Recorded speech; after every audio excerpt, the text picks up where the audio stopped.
سوال پوچھا گیا ہے کہ مشتزنی یعنی مسٹربیشن، اس کے ساتھ انسان پر غسل کب جو ہے وہ واجب اور فرض ہوتا ہے؟ تو اس کا جواب یہ کہ اگر تو انسان جو ہے کسی بد عادت کا شکار ہو، پہلے تو توبہ کرنی چاہیے، گناہ کبیرہ ہے، انسان کو بچنا چاہیے.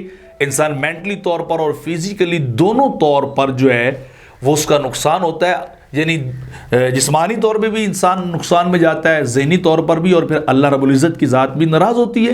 گناہ کبیرہ کا انسان مرتکب ہوتا ہے، توبہ کرنی چاہیے.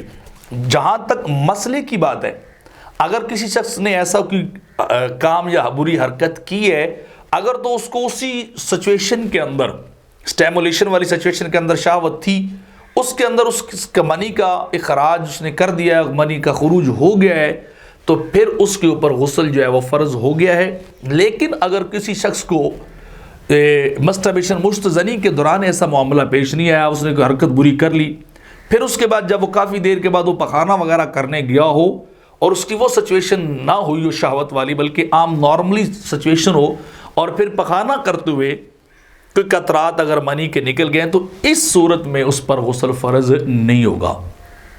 غسل کے لیے ضروری ہے کہ علاوہ دفق یعنی شہوت کا ہونا ضروری ہے. تو چونکہ اب یہ وقت وہ گزر چکا، اس کے بعد پخانے کے لیے زور لگایا تو نسوں کے اوپر زور پڑا ہے، تو کچھ قطرات منی کے جو نکلیں، تو ایسی صورت میں اب غسل فرض نہیں. ہاں اس وقت اگر ہو جاتا اسی شہوت والی حالت میں، سٹیمولیشن والی حالت میں، تو پھر ایسے شخص پر غسل جو ہے وہ لازم ہو جاتا. بہرحال اللہ سے معافی مانگنی چاہیے، ایسا کسی بھی حرام کام کے انسان کو قریب جو ہے وہ نہیں جانا چاہیے.